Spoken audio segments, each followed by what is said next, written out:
الذي بعد فلا يرى وقربا فشهد النجوى خلق الخلائق بقدرته ونشر الرياح برحمته ووجد بالصخور ميدان أرضه والصلاة والسلام على العبد المؤيد والرسول المسدد والمصطفى الأمجد حبيب الله العالمين أبي القاسم محمد اللهم صل على محمد وعلى أهل بيته الطيبين الطاهرين المعصومين واللعنة الدائمة الباقية على آدابهم ومنكري فضائلهم وغاسلي حقوقهم وناصري شريعتهم من الآن إلى قيام يوم الدين.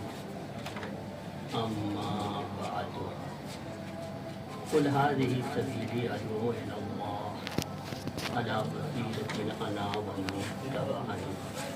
ایک صلوات پڑھو محمد اللهم صل على محمد وعلى محمد وعجل. عزیزو، آپ لوگ ہمیشہ علماء کا بیان سنتے ہیں، بہت کم طلاب کا بیان سنتے ہوں. دنوں میں آپ کی خدمت میں طالب علم کی حیثیت سے آیا ہوں، اور چونکہ انکار کرتے بن نہیں سکتا تھا، اس لیے حامی بن لی.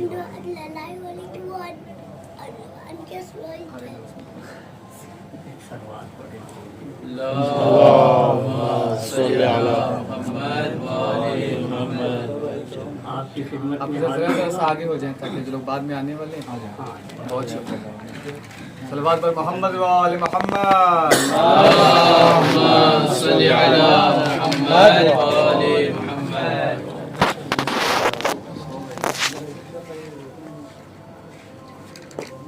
جی، لہذا کچھ اہل بیت کا تذکرہ آپ کی خدمت میں کرنا ہے اور زیادہ وقت کرنے لیں گے. عزیزو، دو لفظ ہے شیعہ اور محب، اور جو حدیثوں میں آیا ہے مومن، یہ بھی دو معنی میں استعمال ہوتا ہے. کبھی مومن بالمعنی العام، اس میں ہم سب لوگ ہیں، مومن بھی ہیں سب شامل. کبھی شیعہ بالمعنی الاخر، جس میں خاص جو حضرت کے بالکل نقش قدم سے چلتے ہیں مولائے کائنات کے شیعہ کہلاتے ہیں. ایسے افراد شیعہ بالمعنی الاخر،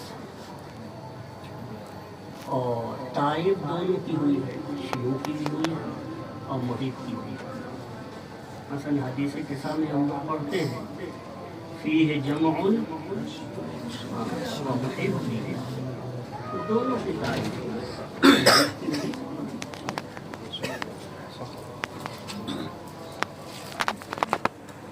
عزیزو، امام زین العابدین علیہ السلام اللهم صل على محمد وعلى محمد وعجل. کے پاس ایک شخص یہی عراق کا تھا، بصرہ کا رہنے والا تھا. حضرت کے پاس آیا اور آ کے اس نے عرض کیا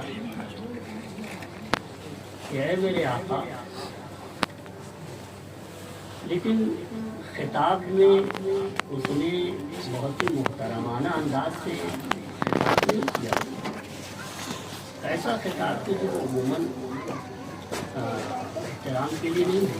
مثلا اس نے کہا یا علی ابن الحسین، یا علی ابن الحسین، یہ احترام کے ساتھ نہیں ہے، احترامانہ انداز نہیں ہے.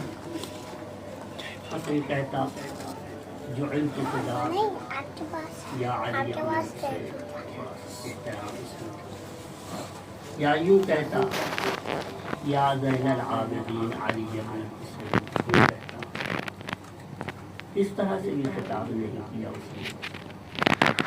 آتے ہی اس نے کہا کہ یا علی ابن حسین ان جدک علی ابن ابی طالب قتل المؤمنین، آپ کے جد علی ابن ابی طالب نے مومنوں کو قتل کیا. فحمل عین علی ابن الحسین دموعا، آپ نے جب یہ سنا کہ میرے جد کے بارے میں کہا جا رہا ہے کہ انہوں نے مومنین کو قتل کیا ہے، تو آپ رونے لگے. اتنا روئے کہ روایت بتاتی ہے کہ حتی امتلأت کفہ، امتلأت کفہ، گویا آپ نے ہاتھ ایسے ہی بڑھا لیا تھا اور آنکھوں سے آنسو جمع ہو رہے تھے ہتھیلی میں.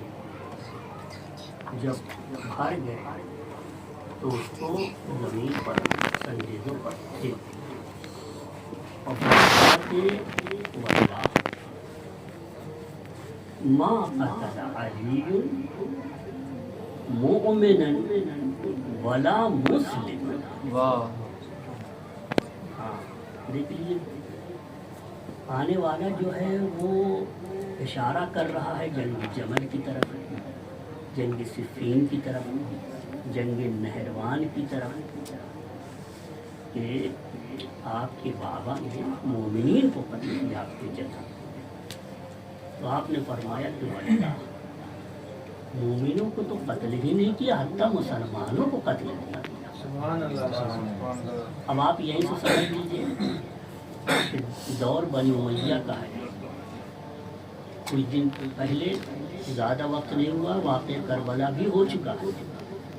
واقعہ کربلا کے بعد اب جرأت بھی نہیں ہے کہ کوئی امام زین العابدین علیہ السلام سے بیعت کا مطالبہ کرے. یہ تو ٹھیک ہے، اور یہ بھی ہے کہ بنی امیہ چاروں طرف ہے. ذرا غور کیجیے کہ مدینے میں بھی اموی امیہ کی نسل سے ہیں، اور ہر طرف آپ ذرا غور کیجیے. یزید ہے، یزید کے بعد چلی اس کا بیٹا آیا، کچھ دنوں کے لیے آیا.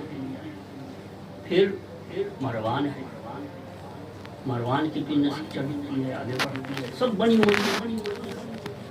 ایسے دور میں، ایسے حالات میں آپ سے یہ پوچھا جا رہا ہے کہ آپ بتائیں آپ کے جد نے مومنوں کو کیوں قتل کیا؟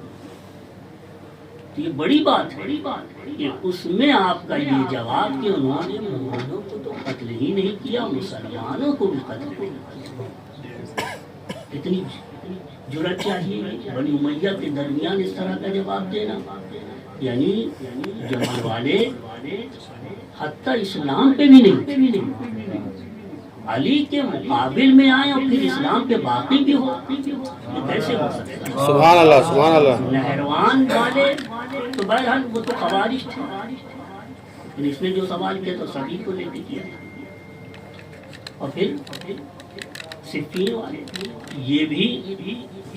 تو اب آپ جواب سنیے کہ فرمایا کہ وہ ایمان تو لائے نہیں تھے، حتیٰ مسلمان بھی نہیں تھے. ما اسلم القوم ولکن استسلموا، اسلام نہیں لائے تھے نہ جمل والے، نہ صفین والے، نہ ہی نہروان، ولکن استسلموا، وہ مجبوراً اسلام کو ظاہر کرا رہے تھے. ادھر جو اس نے سوال کیا تو وہ سوال اس کے اعتبار سے مومن رہے ہوں گے، لیکن حقیقت مومن تو تھے نہیں، نہ بالمعنی العام نہ بالمعنی الخاص، اسی معنی. تو عزیزو اب یہاں پہ آپ نے فرمایا کہ وَلَٰكِنَّ الْقَوْمَ اسْتَسْلَمُوا، قوم نے مجبوراً اسلام کو اپنایا۔ یہی وجہ ہے کہ قَتَمُ الْكُفْرَ، کفر کو چھپا لیا تھا۔ فَلَمَّا وَجَدُوا أَعْوَانًا أَظْهَرُوهُ، جب انہوں نے اپنے مددگار دیکھے پائے تو کفر کو ظاہر کیا، ورنہ روز اول سے ہی مسلمان تھے۔ ہاں، نہ سکین والے، نہ ہی نہروان والے، نہ ہی خوارج۔ ہاں، فلما وجدوا أعوانا أظهروا، یہاں تک حضرت نے فرمایا تو ایک صاحب وہاں پہ اور تھے، وہ بھی کھڑے ہو گئے۔ فقال الشیخ من وہ کوفہ کریں گے، اس نے کہا کہ ان جدک علی بن ابی طالب کان یقول اخواننا بغوا علینا۔ دیکھ لیجیے مولا سے بحث اور گفتگو اس طرح سے ہو رہی ہے کہ وہ یہ چاہ رہا ہے کہ مولا کسی صورت سے یہ اعتراف کرے کہ یہ سب کے سب نیک تھے، اچھے تھے، اسلام پر تھے۔ آپ کے جد نے فرمایا ہے اخواننا بغوا علینا، ہمارے ہی بھائی اور انہوں نے ہم پر بغاوت فوراً رد کر دیا اور میں اما قرأت کتاب اللہ، کیا تو نے اللہ کی کتاب نہیں پڑھی؟ اللہ کی کتاب میں ہے وَإِلَىٰ عَادٍ أَخَاهُمْ هُودًا، إِلَىٰ عَادٍ یعنی قوم عاد کی طرف اللہ نے بھیجا أَخَاهُمْ، قوم عاد کے بھائی کو، قوم عاد کے بھائی ہود یعنی جناب ہود کو بھیجا۔ تو بھائی کہہ دینا یہ کوئی اس بات کی ضمانت نہیں ہے کہ سامنے والا نیک انسان ہے یا وہ مسلمان ہے یا وہ مومن ہے۔ بھائی کہنا کوئی کمال نہیں ہے، بھائی سے زیادہ زیادہ اپنائیت ہوتی ہے۔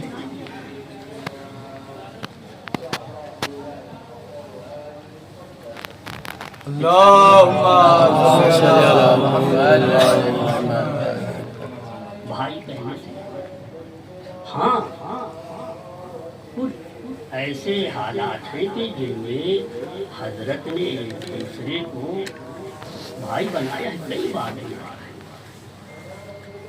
اور ہر بار جب بھی بھائی بنایا تو مزاج کو دیکھتے ہوئے جس کا مزاج جس سے میل کھاتا تھا اس کا بھائی بنایا۔ مثلاً پہلے حاکم کا مزاج دوسرے حاکم سے میل کھاتا تھا تو دونوں کو آپس میں ایک دوسرے کا بھائی بنایا۔ طلحہ و زبیر کا مزاج ایک دوسرے سے ملتا تھا، ان کو بھائی بنا دیا۔ اب مولائے کائنات علی بن ابی طالب علیہ السلام اللهم صل على محمد وعلى محمد۔ روایت بتاتی ہے کہ جاء علی تدمع عینا، علی آئے وہ دیکھتے ہیں یا آخیت بین اصحابی ولم تواخر بینی و بین احد، آپ نے اپنے اصحاب کو ایک دوسرے کا بھائی بنایا مگر آپ نے میرا بھائی کسی کو نہیں بنایا۔ تو آپ نے فرمایا کہ یا علی انت اخی، آپ ہی میرے بھائی ہیں دنیا میں بھی اور آخرت میں، بھائی بنایا ہے۔ اور کبھی کبھی یاد کیا ہے، یعنی اصحاب موجود ہیں، اصحاب کے مجمع میں فرمایا کہ اللہم لقنی اخوانی، بار الہ مجھے میرے بھائیوں سے ملا دے۔ تو صحابہ کرام کھڑے ہو گئے، انہوں نے کہا کہ یا رسول اللہ اما نحن من اخوانک، کہ ہم آپ کے بھائی نہیں ہیں؟ فرمایا لا، تم میرے بھائی انتم اصحاب، تم میرے اصحاب ہو۔ اخوانی فی آخر الزمان ہم آمنوا بی ولم یرونی، میرے بھائی تو آخری زمانے میں وہ مجھ پر بغیر دیکھے ہوئے ایمان لے آئیں گے، نہیں دیکھا ہوگا ایمان لے آئیں گے۔ تو پھر قید ہے واقعہ کہ میرے بھائی آخری زمانے میں، اس دور میں تو چند چیدہ افراد تھے کہ جو مشخص تھے۔ ہم آمنوا بسواد علی میاض، وہ کاغذ کی سیاہیوں کو دیکھ کر ہماری نورانیت پہ ایمان لے آئے۔ تو آپ نے فرمایا کہ اگر صرف بھائی کہہ دیا اور اس کے بعد کوئی تفصیل نہیں ہے تو پھر یہ سند نہیں ہے کہ وہ بھائی ہے، واقعی بھائی ہے اور مولا اس کو بہت چاہتے ہیں۔ اس طرح سے نہیں ہے، اس طرح نہیں ہے۔ قرآن کریم کی آیت پیش کی مولا نے۔ یہ حدیث کس سے، کس امام سے ہے؟ امام زین العابدین علیہ السلام سے، کتاب الاحتجاج میں روایت درج ہے۔ عزیزو، اس وقت آپ فرماتے ہیں کہ اللہ نے فرمائے الی عاد اخاہم ہودا، قوم عاد کی طرف ان کے بھائی ہود کو بھیجا، ہود کو۔ تو اب جناب ہود کو قوم عاد کا بھائی کہا گیا، اور یہ کوئی بہت بڑا کمال نہیں ہے۔ آپ آداب و اخلاق میں اس کو استعمال کرتے ہیں، جیسے یا اخل عرب ہے، عربی بھائی۔ تو یہ کوئی سند نہیں ہے، یہ محض محبت ہے اور محض ایک اخلاق کا مظاہرہ ہے۔ فرمایا کہ جب اللہ کو عذاب بھیجنا ہوا، انجام ہوا، تو خدا بند عالم نے جناب ہود کو نجات دی، ومن معه، اور جو جناب ہود کے ساتھ تھے ان کو نجات دی۔ تو بس یہیں سے سمجھ لو کہ فہم منہم فہم مثلہم، تو یاد رکھو کہ صفین والے، جمل والے، نہروان والے مثلہم، مثل قوم عاد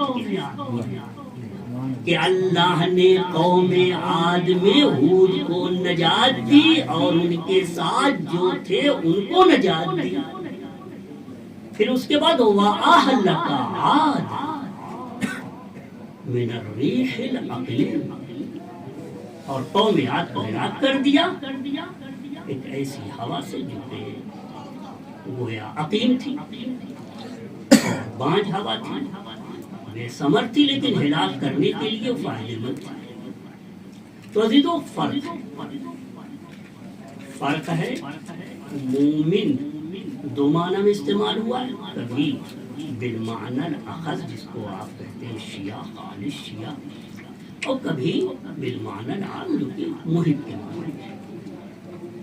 اور محب ہونا بھی ہمارے لیے اعزاز ہے، ہاں، کہ اگر اہل بیت ہم کو محب کہہ دے تو یہ بہت بڑی بات ہے، اور واقعی ہم کو سمجھنا بھی چاہیے۔ یعنی اگر ہم اپنے آپ کو شیعہ کہتے ہیں تو ذہن کے اندر یہ تصور رہے کہ ہم محب کی حد تک شیعہ ہیں۔ کہاں ہیں ہم سلمان کی طرح جو کہ واقعی شیعہ تھے؟ ایک صلوات پڑھیں محمد اللهم صل على محمد وآل محمد عجل فرجهم۔ جناب سکینہ سلام اللہ علیہ سے ایک روایت ہے، اور وہ در حقیقت شیعہ اور محبی کے سلسلے میں ہے، اس کی طرف تھوڑی سی گفتگو کرتے ہوئے اشارہ کرنا ہے۔ آپ نے حدیثیں سنی ہیں، پڑھی بھی ہیں، حدیث فاطمیات یا حدیث الفواتین، کہ جس میں امام رضا علیہ السلام کی بیٹی فاطمہ ہے، وہ روایت نقل کرتی ہیں امام موسیٰ کاظم علیہ السلام کی بیٹیوں سے، فاطمہ، زینب اور ام کلثوم۔ پھر اس طرح سے امام موسیٰ کاظم علیہ السلام کی بیٹی یہ ساری بیٹیاں روایت نقل کرتی ہیں امام صادق علیہ السلام کی بیٹی فاطمہ سے، اور یہ سلسلہ جاتا ہے مولائے کائنات علی بن ابی طالب علیہ السلام تک کہ آپ کی بیٹی ام کلثوم وہ روایت نقل کرتی ہیں اپنی مادر گرامی.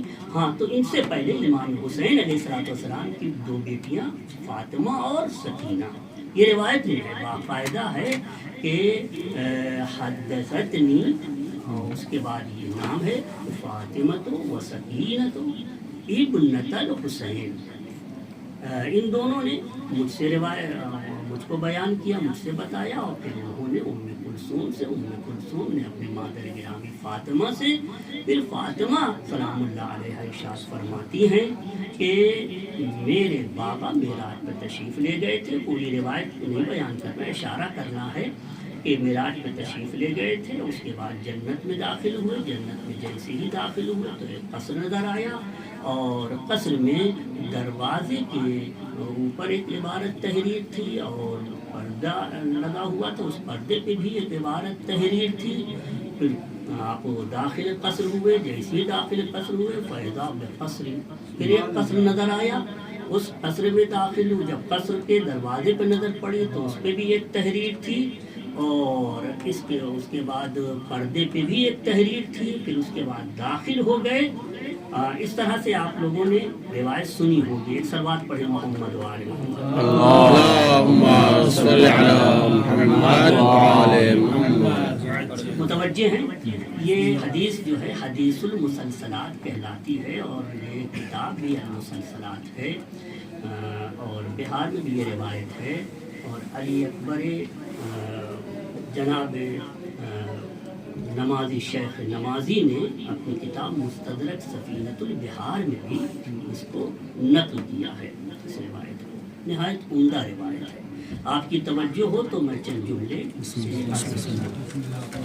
تو مثلا گئے، اور اس کے بعد جنت میں جیسے ہی داخل ہوئے قصر نظر آیا. قصر دیکھا تو قصر مجوف، اور اس کے بعد اس پر ایک دروازہ تھا. وعلیہ مکتوب لا الہ الا اللہ محمد رسول اللہ علی ولی القوم. اور اس کے بعد پردے پہ نظر پڑی. پردے پہ عبارت تھی کہ بخن من مثل شیعت علی. سبحان اللہ. ہاں، پھر داخل ہو گئے. چونکہ وہ قصر مجوف تھا، یہاں اندر جانے کی گنجائش تھی.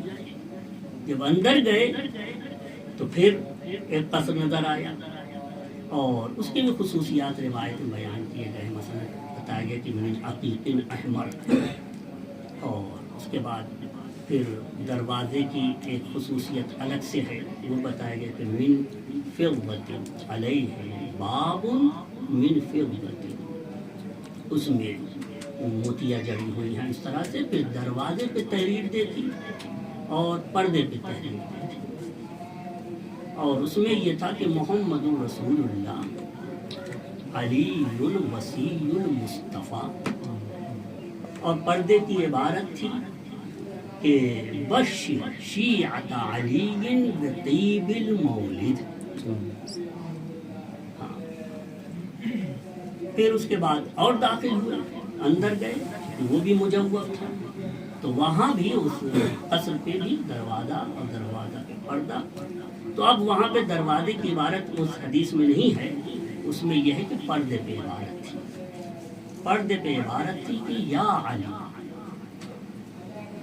شیعتک هم الفائزون. سبحان اللہ. اے علی آپ ہی کے شیعہ کامیاب ہیں. عزیزو یہ روایت بہت زیادہ ہے. اگر آپ اس روایت کی سند کو دیکھیں تو بہت کثرت سے اس روایت کو نقل کیا گیا ہے، اور کہیں نہیں ملتا کہ مثلا پیغمبر نے فرمایا ہو پہلے کے لیے کہ اے شخص تو اور تیرا شیعہ کامیاب ہے. کہیں نہیں ملتا. دوسرے کے لیے فرمایا ہو نہیں ملتا. یا مثلا امہات المومنین میں مثلا ام المومنین عائشہ کے لیے فرمایا ہو نہیں ملتا. یا علی انت و شیعتک هم الفائزون. عزیزو جب یہاں تک کا سفر پیغمبر نے طے کیا تو جبرائیل سے پوچھا لمن حاضر حاصل، یہ قصر کس کا ہے؟ تو اس وقت ارشاد ہوا لابن عمک و وصیک علی ابن ابی طالب۔ اللهم صل على محمد وعلى محمد۔ اس کے بعد پیغمبر سوال کرتے ہیں اے جبرائیل آخر ایسا کیوں ہے، کس بنیاد پہ ہے، کس لیے اللہ نے اتنا اہتمام کیا ہے؟ تو اس وقت ارشاد ہوا کہ یہ سب اہتمام شیعوں کے لیے کیا گیا ہے اور محبوں کے لیے کیا گیا ہے۔ ہر جگہ یہ بتایا گیا ہے کہ جنت شیعوں کے لیے ہے اور محبوں کے لیے ہے۔ اے اللہ کے رسول یحشر الناس یوم القیامہ حفاۃ وعراۃ، قیامت کے دن سارے لوگ ننگے پیر محشور کیے جائیں گے اور برہنہ محشور کیے جائیں گے، الا شیعہ، سوائے شیعان، اور یدعى الناس بأمہاتہم ما خلا شیعۃ علی۔ قیامت کے دن سب کو ماؤں کے نام سے پکارا جائے، فلاں، اب یہ نہیں کہا جائے کہ اس مرد کے بیٹے مرد کا نام نہیں آئے گا، وہاں پہ عورت کا نام، فلاں فلاں عورت کا، سوائے شیعوں کے ان کے والد کا نام دیا جائے، اس طرح سے اس انداز سے خطاب کیا جائے گا۔ اور اس کے بعد فرماتے ہیں جبرائیل امین سرکار دو عالم سے فرماتے ہیں کہ اللہ نے یہ سب کچھ کیوں کیا، کس لیے کیا؟ تو آخر میں یہ ہے کہ لأن اللہ احب، اس لیے کہ اللہ دوست رکھتا ہے علی کے چاہنے والوں کو اور علی سے محبت کرنے والوں کو، اور شیعوں کو دو، یعنی اس آیت اس حدیث میں لفظ محب بھی ہے اور لفظ شیعہ، کہ محبوں کو پسند کرتا ہے اور شیعوں کو پسند کرتا ہے۔ جو کچھ پڑھا تھا آپ لوگ کے سامنے بیان کیا، اور اسی ٹھہر ٹھہر کے تاکہ یہ رہے کہ ایک طالب علم بیان کر رہا ہے، ہمیشہ آپ لوگوں نے علماء کا بیان سنا ہے، طالب علموں کا بیان کم سنا ہے، اس لیے اتنی زحمت آپ لوگ کو ہوتی ہے۔ قیامت کے دن یا نجات شیعوں کو ملے گی یا محبوں کو۔ اور ابراہیم کی، جناب ابراہیم علیہ السلام کی وہ روایت بھی ہے، طویل روایت ہے، مختصر عرض کر دوں کہ انہوں نے کہا کہ معبود ارا انوار، میں بہت سے انوار دیکھ رہا ہوں، لا یحصی عدتہم الا انت، ان انوار کی تعداد سوائے تیرے کوئی اور نہیں بیان کر سکتا۔ یہ انوار کیسے ہیں؟ شاد و ہؤلاء شیعتہم و محبوہم، یہ 14 کے محب ہیں اور ان کے شیعہ ہیں۔ اس سے پہلے 14 کا تعارف ہو چکا ہے، تو میں ایک ٹکڑا نقل کر رہا ہوں روایت کا۔ ہؤلاء شیعتہم و محبوہم،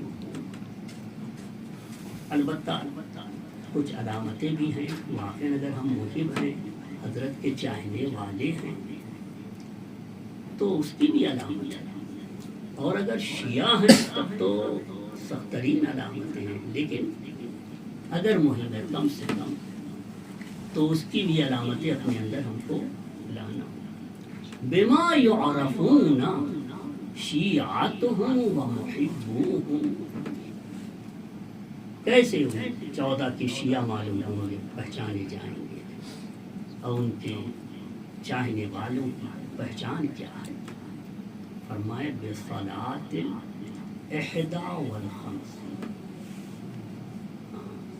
51 رکعت نماز کے ذریعے سے انہیں پہچانا جا سکتا ہے۔ یہ محب کی بھی علامت ہے۔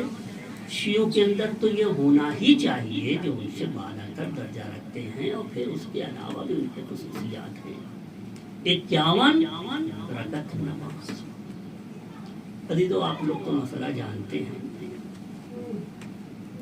کہ یہاں سے آپ اپنے مسکن تک جائیں یا مسکن سے یہاں تک آئیں تو راستے میں بھی مستحبی نماز آپ پڑھ سکتے ہیں۔ نماز شب پوری پڑھ سکتے ہیں چلتے چلتے۔ رکوع سجود کے لیے اشارہ ہے، قنوت چھوڑنے کی گنجائش بھی ہے، اس طرح سے تو ملتا ہے۔ اور پھر جو بھی مستحبی نمازیں ہیں، نافلہ جو بھی ہے، جیسے 8 رکعت ظہر کی نافلہ ہے، 8 رکعت عصر کی نافلہ ہے، تو یہ بھی پڑھی جا سکتی ہے۔ بہرحال یعنی آسان طریقہ بھی موجود ہے کہ جس میں انسان چلتے پھرتے حرم جاتے ہوئے زیارت کرنے کے لیے جب جاتے ہیں تب بھی آمد و رفت میں پڑھ سکتے ہیں۔ فرمائے بصلاۃ 51 والجہر بسم اللہ الرحمن الرحیم۔ وہ نماز میں سورہ حمد پڑھتے بغیر بسم اللہ، یعنی جیسے صبح کی نماز مثلا پڑھنا ہوئی تو اپنا نیت کیا، اللہ اکبر کہا، اس کے بعد الحمدللہ رب العالمین الرحمن الرحیم، تو یہاں سے شروع ہو جاتے ہیں بغیر بسم اللہ کی۔ یعنی یہ باقاعدہ دیکھا بھی ہے، سنا بھی ہے، وہیں جا کے بھی دیکھا۔ تو اس طرح سے یہ 2 علامتیں۔ والقنوت قبل الرکوع، رکوع سے پہلے قنوت، یہ بھی نشانی اور واقعی ایک طرح سے شیعوں ہی کا شعار ہے، ورنہ اور قنوت کہاں یہ لوگ پڑھتے ہیں، یا ہو سکتا ہے کوئی اور انداز ہے۔ تو اس طرح سے ہے والقنوت قبل الرکوع۔ اس کے بعد ہے وسجدۃ الشکر، سجدہ شکر۔ آپ چلے جائیے ان کے ہاں نماز جیسی ختم ہوتی سجدہ وجدہ نہیں کرتے، فوراً اٹھ جاتے، یعنی جو دیکھا ہے ہم نے اس طرح سے سجدۃ الشکر۔ کتنا اہم ہے سجدہ شکر، پر ان کے یہاں نہیں ہے۔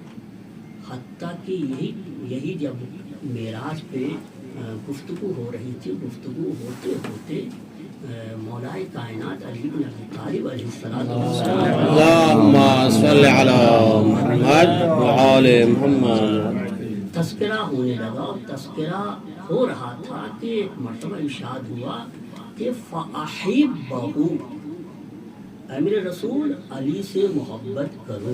یہ ہمیں ایک پیغام دینے کے لیے بنا، وہ تو محبت کرتے ہی تھے۔ فَأَحِبَّهُ، ان سے محبت کرو، فَإِنِّي أُحِبُّهُ، اس لیے کہ میں علی سے محبت کرتا ہوں، وَأُحِبُّ مَنْ أَحَبَّ مَنْ يُحِبُّ، اور اس سے بھی محبت کرتا ہوں جو علی سے محبت کرنے والوں سے محبت کرتا ہے، ان سے بھی محبت کرتا ہوں۔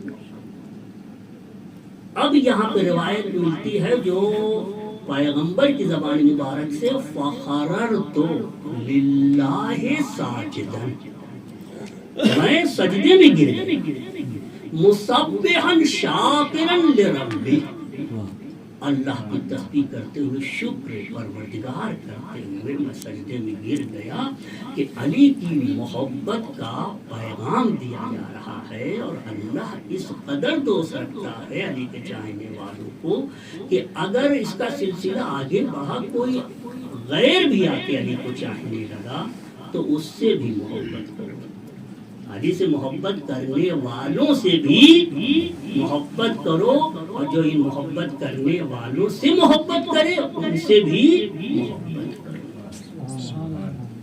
بہت عظیم۔ تو ارشاد ہوا کہ وَسَجْدَةِ الشُّكْرِ وَالتَّخَطُّمْ بِالْيَمِينِ، اور یہ کہ داہنے ہاتھ میں انگوٹھی میں، اور یہی تو مومنین کی علامتوں میں 40 کے سلسلے میں بھی ہے کہ زیارت 40 ہے، اور اس میں یہ کہ تعفیر للجبین وہ سجدے میں آ جائے گا۔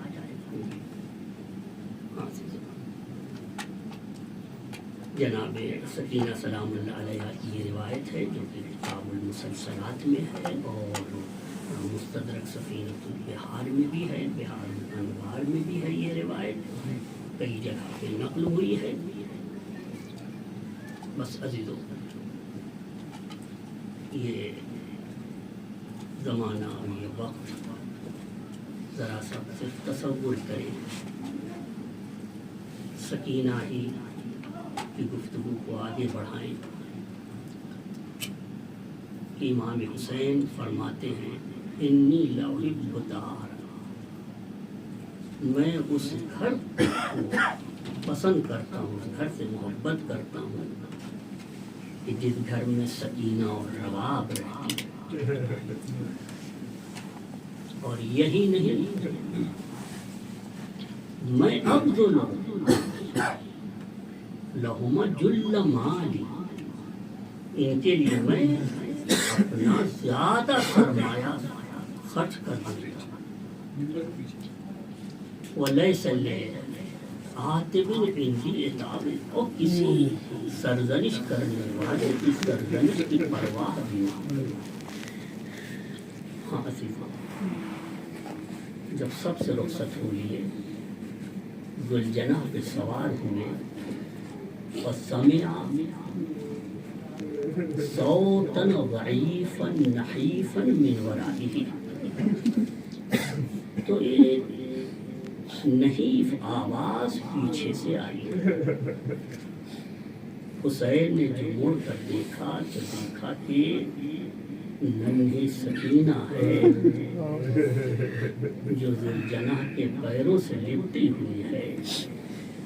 ایک مرتبہ فرمایا بیٹی میں تو ابھی رخصت ہو کے آیا ہوں۔ فرمایا بابا آپ ذوالجناح سے اتریے تو آپ سے بات کروں۔ حسین ذوالجناح سے اتر آئے۔ اب اس کے بعد بیٹی کہتی ہے کہ خاک پہ بیٹھیے تب میں آپ سے بات کروں۔ حسین خاک کربلا پہ بیٹھ گئے، اور ایک مرتبہ بچی کو آغوش مل گیا، بوسہ لیا۔ بوسہ لینے کے بعد ایک جملہ فرماتے ہیں بیٹی اب یتیمی درپیش ہے۔ بچی راستے میں مسلم کی بچی کو تسلیت دیتے ہوئے اور شفقت بھرا ہاتھ پھیرتے ہوئے حسین کو اپنے بابا کو دیکھا تھا۔ ایک مرتبہ کہنے لگی بابا جو ہاتھ آپ دوسرے یتیموں کے سر پہ پھیرتے ہیں وہ ہاتھ اپنی یتیم ہونے والی بچی کے سر پہ پھیرتے ہیں۔ حسین نے اپنا ہاتھ ہاں عزیزو، ایک مرتبہ فرمایا بیٹی میری بھی ایک حاجت ہے۔ بچی نے سنا میرا بابا مجھ سے حاجت رکھ رہا ہے، میرے بابا کی کوئی تمنا ہے۔ ایک مرتبہ چھوٹی بچی ہے، پیشانی کا بوسہ لیتی ہے، چہرے کا بوسہ لیتی ہے، اپنے بابا سے لپٹ جاتی ہے، میرے بابا کو مجھ سے کوئی خواہش ہے۔ ایک مرتبہ فرماتی ہیں بابا بیان کیجئے، بتائیے آپ کو کیا حاجت ہے۔ ایک جملہ حسین نے فرمایا بیٹی لا تحرقی قلبی بدم عیدی، اے سکینہ جب تم روتی ہو تو میرا دل پھٹ جاتا ہے۔ سیطول بعدی منک البکا، بیٹی تمہیں بہت رونا ہے مگر میں تمہیں ابھی فی الحال روتے ہوئے نہیں دیکھ سکتا۔ ہاں عزیزو، یہ بچی کتنا چاہتی تھی۔ بابا کو رخصت کیا اور خیمے میں چلی گئی۔ حسین میدان میں آئے، جنگ کر رہے ہیں، عزیزوں تیروں پہ تیر آ رہے ہیں، ایک کو قتل کرنے کے لیے کتنے اسلحوں کی ضرورت ہو سکتی ہے؟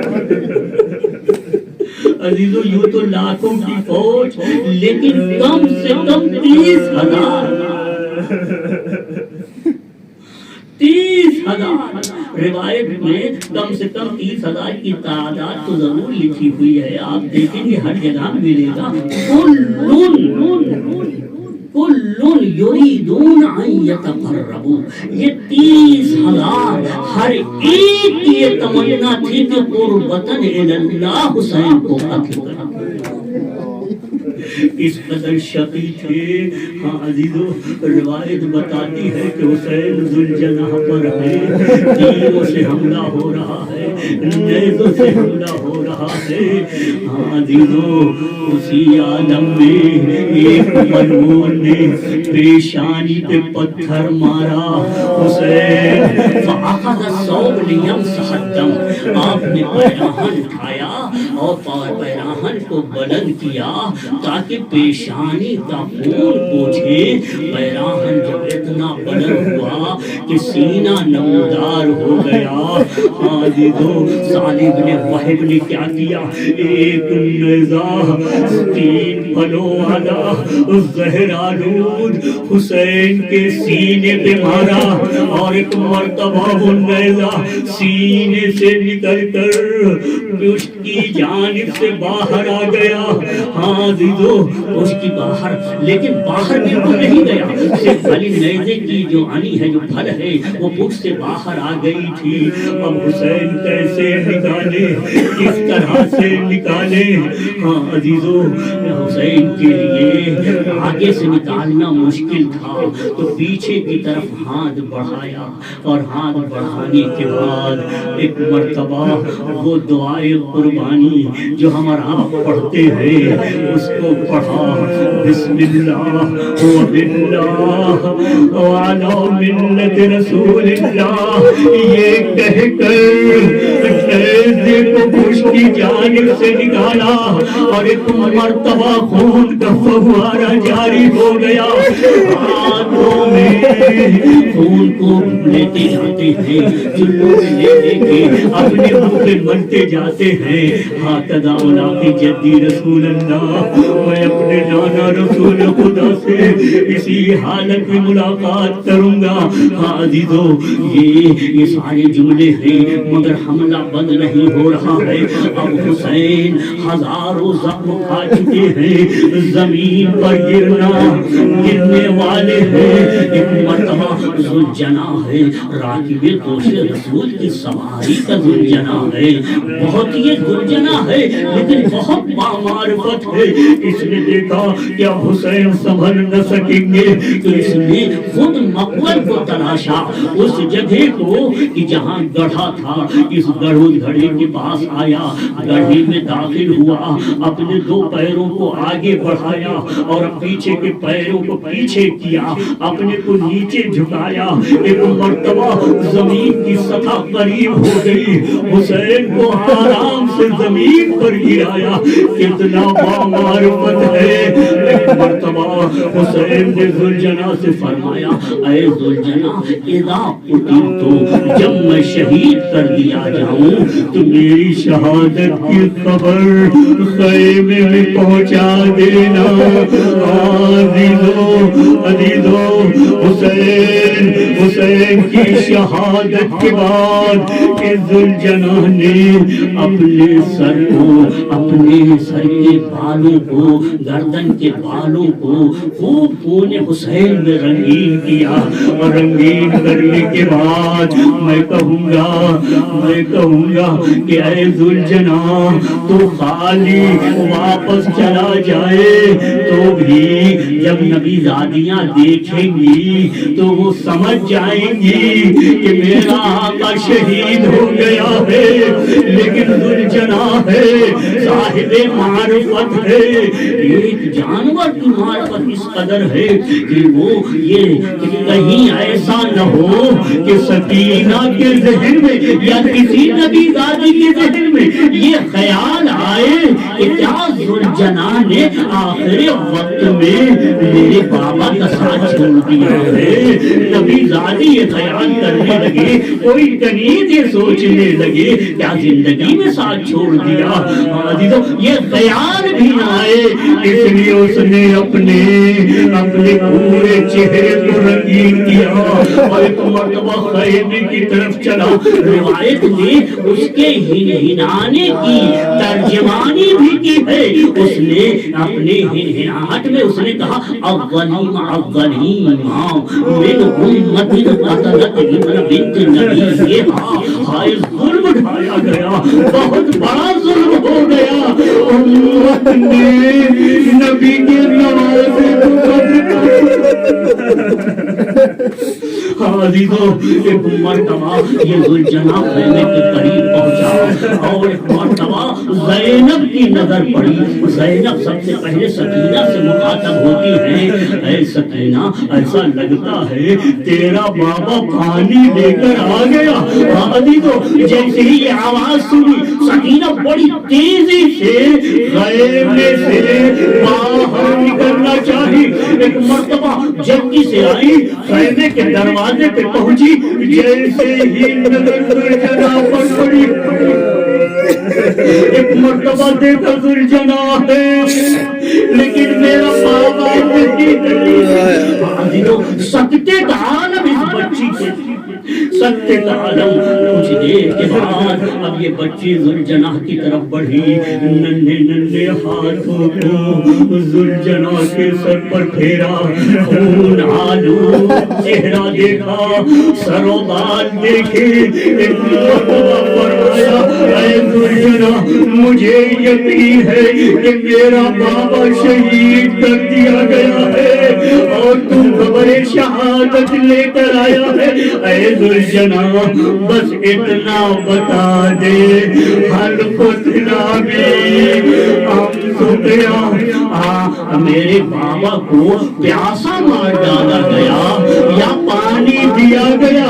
عزیزو یہ سکینہ ہے جو اپنے بابا کو ہر رات اس کے بعد مسلسل ہر رات خواب میں دیکھتی تھی، جو روایت میں ہے کہ ہر رات خواب میں دیکھتی تھی اور ایک مرتبہ ساری خواتین بہلاتی تھی کہ اے سکینہ تیرا بابا سفر سے گیا ہے، آ جائے گا آ جائے گا، وَإِنَّهُمْ مَعْتَقُلُونَ اور وہ لے کے آئیں گے جو بھی چاہو گی ان کے پاس ہوگا۔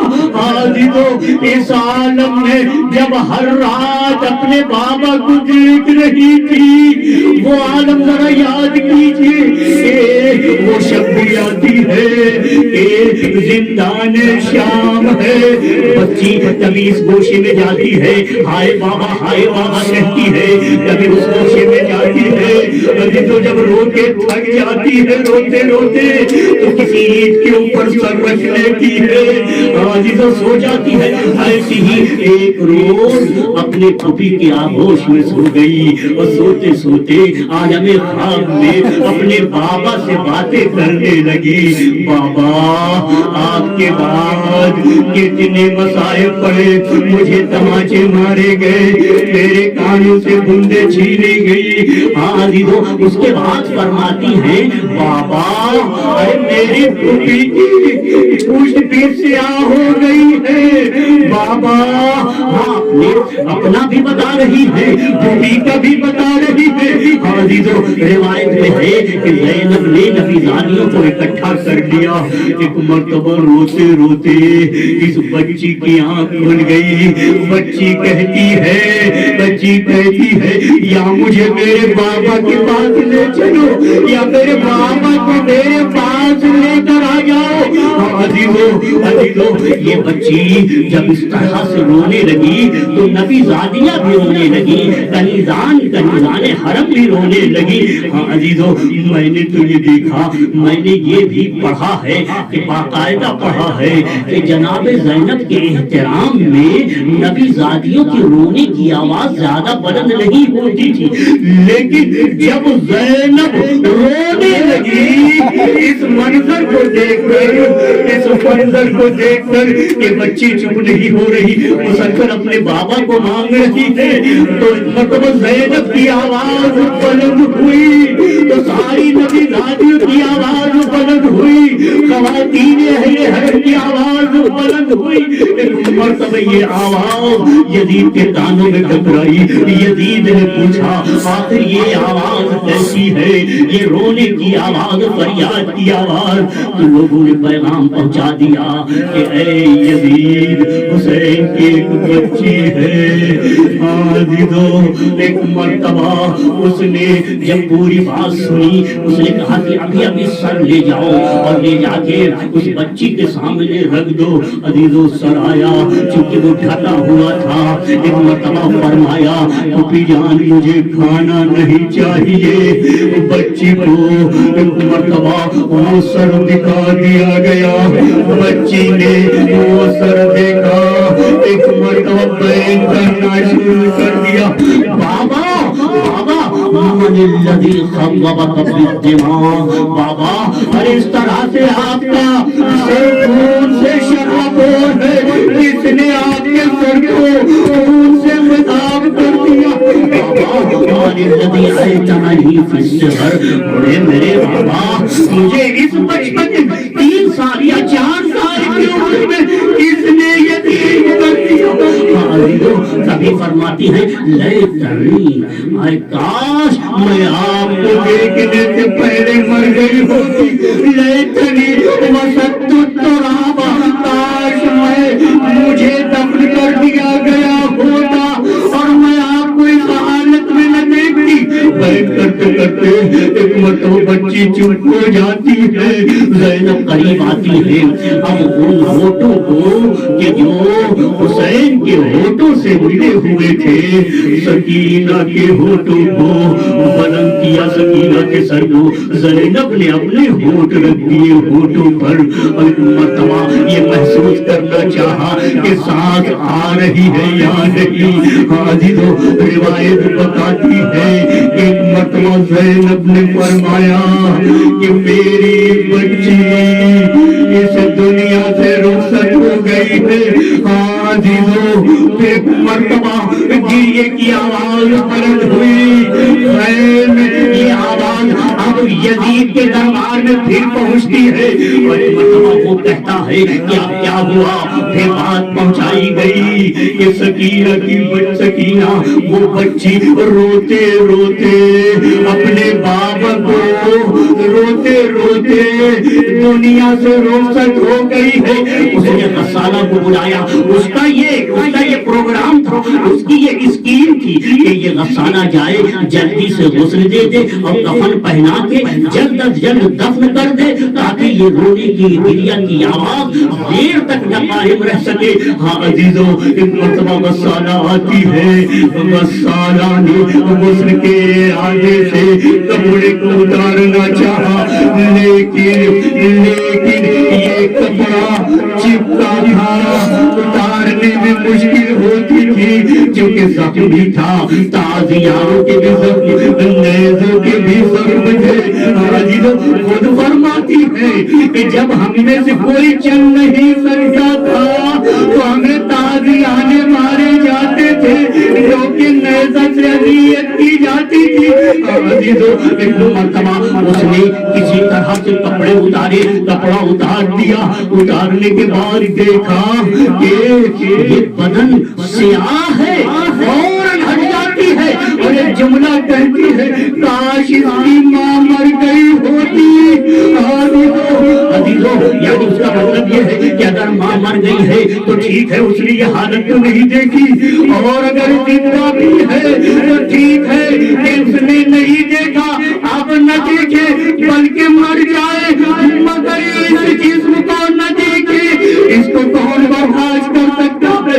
ایک مرتبہ اس نے اپنے دونوں ہاتھوں سے منہ پیٹنا شروع کر دیا، زمین سے خاک اٹھا اٹھا کے سر پر رکھنا شروع کر دیا، سر پیٹنا شروع کر دیا۔ زینب ام کلثوم کہتی ہے اے غسالہ آخر کیا بات ہے، تو اپنا منہ کیوں پیٹ رہی ہے، اپنے سر کو کیوں پیٹ رہی ہے؟ اس نے کہا اس بچی پہ کیا ظلم ہوا؟ عزیزو اس روایت میں نے دیکھا کہ اس نے پیٹ کا ذکر نہیں کیا، اس میں یہ ہے کہ اس بچی پہ کیا ظلم ہوا کہ اس کا پورا بدن سیاہ ہے۔ عزیزو ایک مرتبہ زینب فرماتی ہے غسانہ، یہ حسین کی 4 سالہ بچی سکینہ جو اپنے بابا کی شہادت کے بعد کربلا سے کوفہ سے شام قادیانوں سے قادیانی آتی ہوئی آئی، میں عرض کروں گا اے شہزادی سکینہ،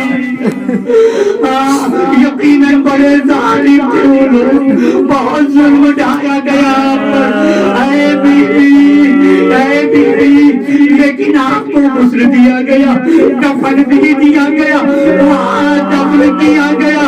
اے شہزادی ذرا کربلا میں ہوتی تو دیکھتی، بعض روایتوں میں 3 دنوں تک، بعض روایتوں میں 10 دنوں تک حسین کا جسم گرم ریت پر پڑا ہوا تھا، کوئی بھی حسین کے پاس نہیں جاتا تھا، وہ تختلف رہی ہے از باؤ باریات، درندے زیارت کو جاتے تھے لیکن انسان نہیں، کوئی نہیں تھا کہ یہ آواز ماں چل غریب ایک مسافر دنیا سے چلا آج جنازے کی